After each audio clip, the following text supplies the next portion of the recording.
Okay, picture this scenario. It's a Saturday. You finally got some time off, so you decide to, I don't know, be a tourist in your own city. Or maybe you're traveling. Right. And you walk up to this massive, iconic structure. It could be a historic stadium, a famous bridge, one of those national The museums. kind of thing that defines a capital city. Exactly. It's imposing, it's beautiful, a real testament to the culture. But as you get closer to the gate, you have this sudden nagging thought. I know this feeling. You think, wait a minute, I paid for this. And just to be clear, you don't mean you bought a ticket online 5 minutes ago. No, I mean I paid for it. Right. Or, well, my taxes did. Or my parents' taxes. Or my The grandparents. concrete, the steel, the labor. All of it. The public purse footed that bill. So technically, as a citizen, I own a tiny share of that brick and mortar. It's public property. Yeah. But then I get to the turnstile. And that's where reality hits. It really does. I get to the turnstile, and a security guard who, let's be honest, is probably earning minimum wage, stops me and says, "That'll be $50 to enter, please." Mm. And it hits you. I built the house, but I have to pay rent just to step inside. It's a visceral moment. That frustrating. I think everyone's felt that. But what you're describing, it isn't just an annoyance. It's actually a specific economic phenomenon. And that's what we're looking at today. Right. Today, we're doing a deep dive into a stack of sources that argue this whole thing. It's not an accident. It's a pattern. A pattern our source material calls multiple extraction. And I have to say, reading through these, the language gets incredibly heated. It does. We're not just talking about ticket prices here. We're going to tackle a really controversial question posed by the source text, which is the title of our deep dive today. Are we modern slaves? It's a heavy title. Mm. A very intense accusation. And I think it's important to be clear about our mission. We aren't here to be alarmist, and we're definitely not taking political sides. We're simply reporting on the arguments in the text.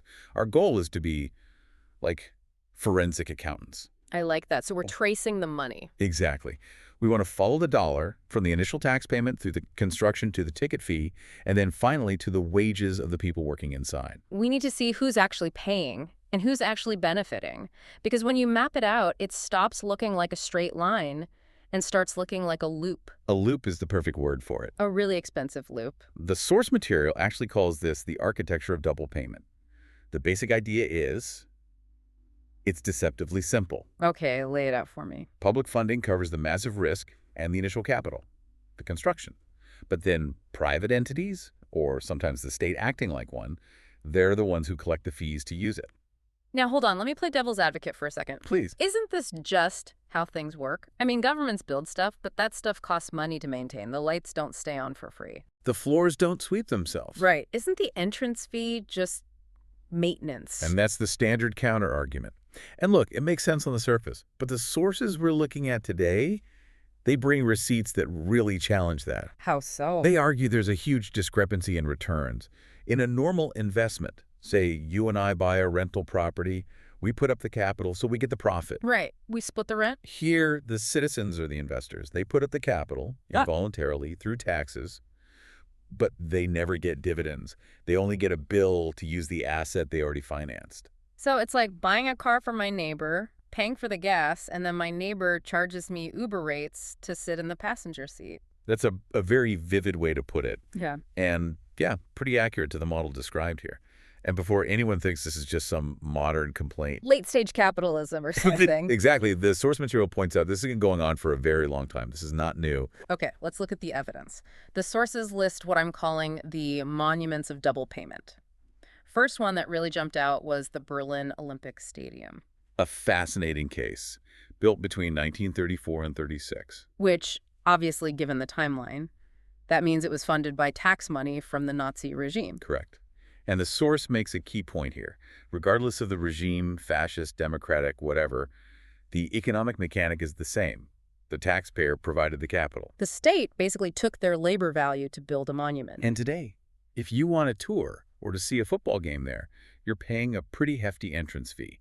The people's money built it, but the people pay rent to visit. So the ownership never really transferred to the public, just the cost did? We see the same pattern in the UK. Take London's Tower Bridge. built between 1886 and 1894, Okay. funded entirely by something called the Bridge House States, which is basically public money from London taxpayers and tolls collected over centuries. But if I want to go up to that iconic upper walkway today or see the engine rooms, that's a ticketed event. It's not treated as a public street anymore. It's an attraction. And this is where that shift happens from public good to paid attraction. The Louvre in Paris has to be another huge example. Oh, massive. Originally royal property, sure. Hmm? But the source points out it was modernized, maintained, expanded, all with tax dollars for centuries. And they specifically call out the pyramid. The glass pyramid at the entrance. That was a state-funded project under President Mitterrand, entirely public money. Yet, to see the art or even walk through that pyramid, you need a paid ticket. The source lists others. The Pantheon in Paris, Capitoline Museums in Rome, the Vienna State Opera. Oh, the Vienna State Opera is a great one. It's high culture acting like a private club, but on the public's dime. It was built with public funds. But try walking in there for free. You can't. And what about here in the U.S.? Can't forget the Statue of Liberty. The source explicitly mentions it. Well, the statue itself was a gift.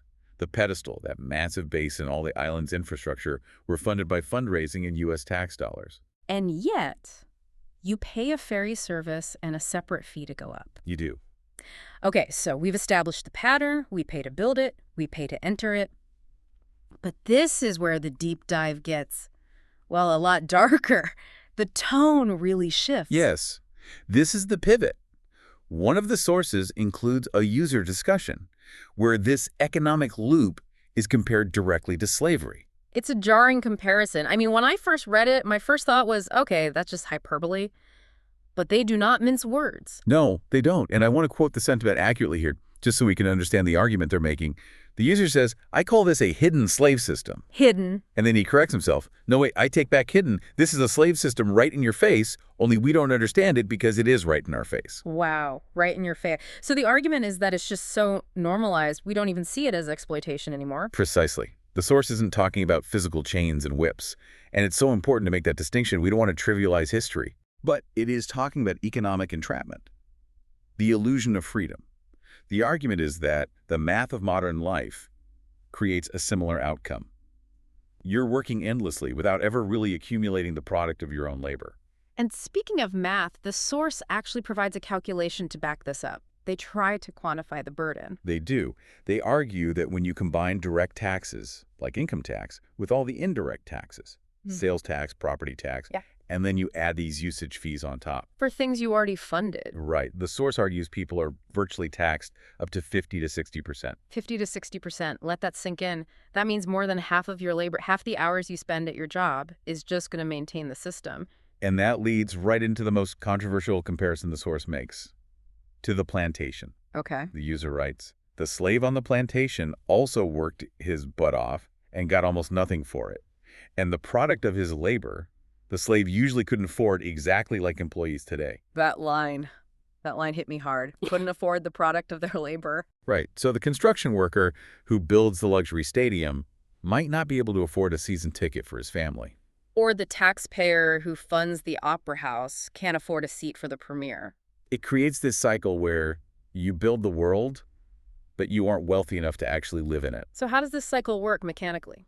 The source breaks it down. Yes, into 4 distinct phases. I think it helps to look at it mechanistically just to see the gears turning. Okay, let's walk through the 4 phases of the self-reinforcing cycle. Phase 1. Phase 1 is the state pays. This is the initial capital. Public money from taxes or debt builds the thing. The stadium, the bridge. The key here is the risk is socialized.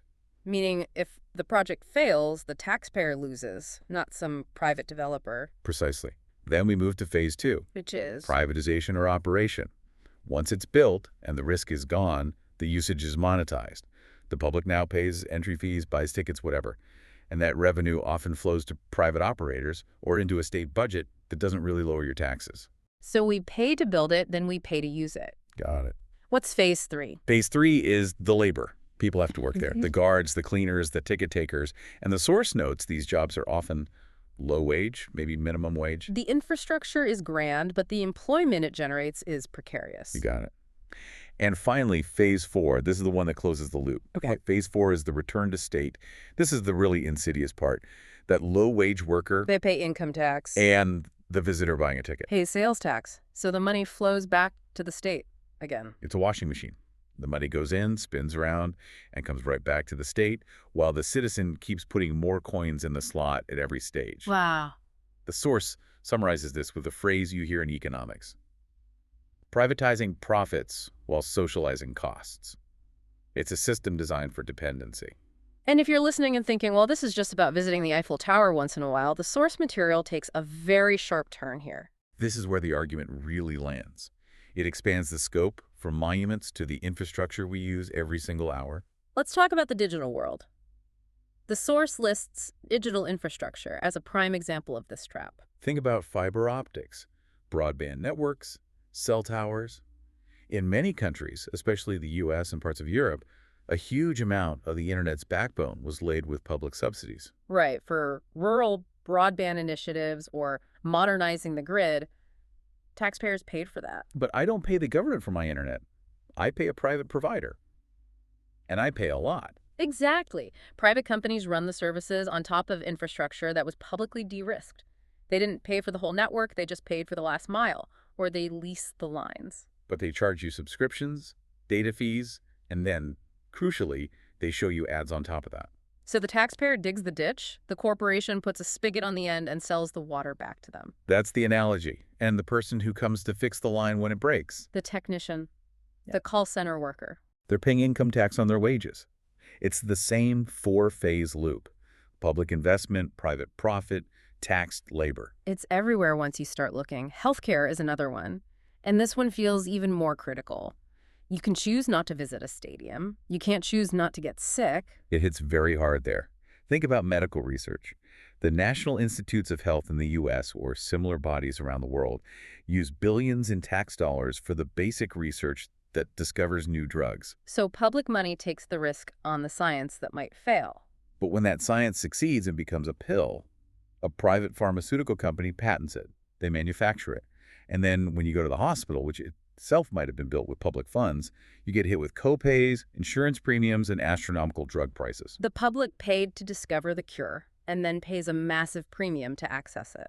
And the nurses and doctors, Taxed on their income. It's a triple dip. the patient, who is also the taxpayer, paid for the research, pays for the service, and pays the salary of the worker, who then pays the government.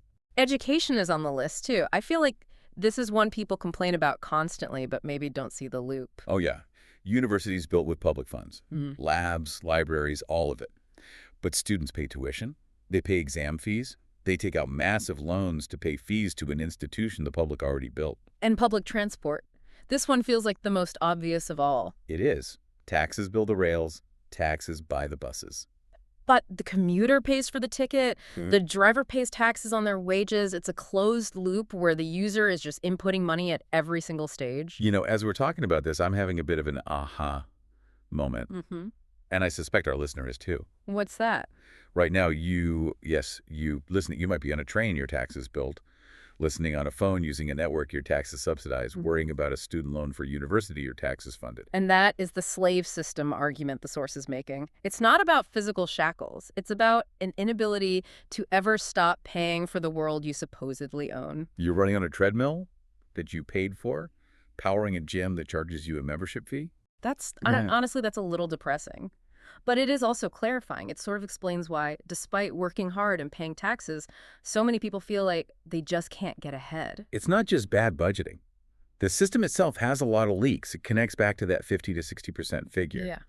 If you're paying to build, paying to use, and paying taxes on the money you earn to pay those fees, your actual disposable income is just drastically lower. So let's wrap this up. What's the big takeaway here? We've looked at the monuments, the everyday traps, the slave analogy. What are we supposed to do with all this? I think the key takeaway is simply to recognize the economic loop of multiple extraction. It's about seeing the invisible price tags on everything. We build it, we pay to use it, we work in it, and we're taxed on the work. That's the summary. And why it matters is because it reframes how you see your paycheck. It questions the fairness of it all. It forces us to ask, is it fair to charge the investor rent? That is the question. And as we finish, we want to leave you with one final thought. This one comes straight from the implications of the source material. You have to ask yourself, is all this double and triple taxation just an accident? an inefficiency of big bureaucracy? Or is there something else going on? Or is it, as the source suggests, a design dependency? Design dependency. That sounds ominous. It describes a sophisticated engine, one meant to keep the workforce running without ever really accumulating the capital they helped create. Are we simply fueling a machine that was built to harvest us? Something to think about the next time you pay an entrance fee. Thanks for listening to this deep dive. See you next time.